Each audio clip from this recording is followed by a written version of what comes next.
Hello and welcome to Thought for November the 11th. Our readings are Ezra chapter 7, Hosea chapter 8 and Acts chapter 27. And our thought is, they shall reap the whirlwind. Our chapter 7 yesterday in Hosea was an awesome prophecy the Almighty gave him of his judgments on Israel because they do not consider that I remember all their evil. We read in verse 2.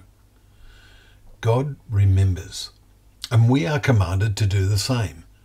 Paul challenged the Thessalonians, "Do you not remember that when I was still with you, I told you these things?" in his second letter, chapter 2, verse 5.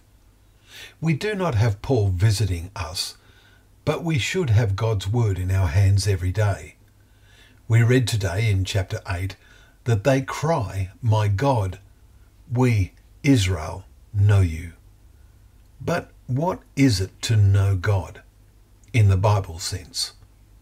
It is to have a relationship with him. We read in chapter 5 Hosea's words, "For the spirit of whoredom is within them, and they know not the Lord." Verse 4.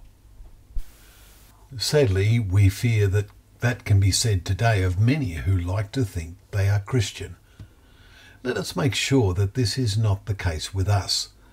Hosea conveys a blunt message from God and warning to them in today's chapter 8 verse 7.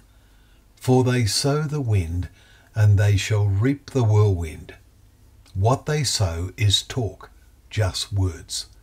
It is not from their heart, because they have no genuine relationship with God.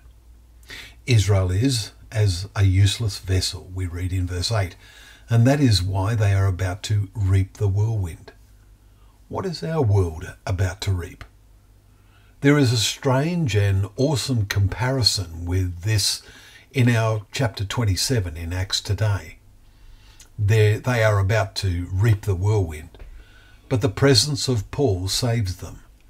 He is travelling as a prisoner toward Rome, and the vessel is caught in a whirlwind, an awesome storm that is so great that all hope of our being saved was at last abandoned, we read in verse 20. Our world is approaching the time when we suspect our ship will be enveloped in a whirlwind of anxiety because of events. This godless world will reap what it has sown. We will read next week an awesome prophecy that the Lord gave to Joel. "For the day of the Lord is near in the valley of decision. The sun and the moon are darkened, but the Lord is a refuge to his people, a stronghold. So you shall know that I am the Lord your God, who dwells in Zion." Chapter 3, verses 14 to 17.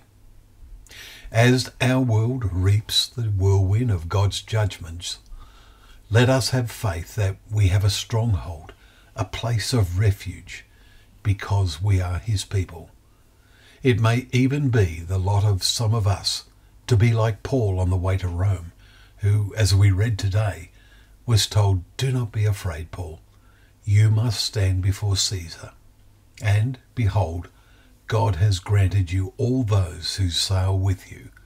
So take heart, men, for I have faith in God."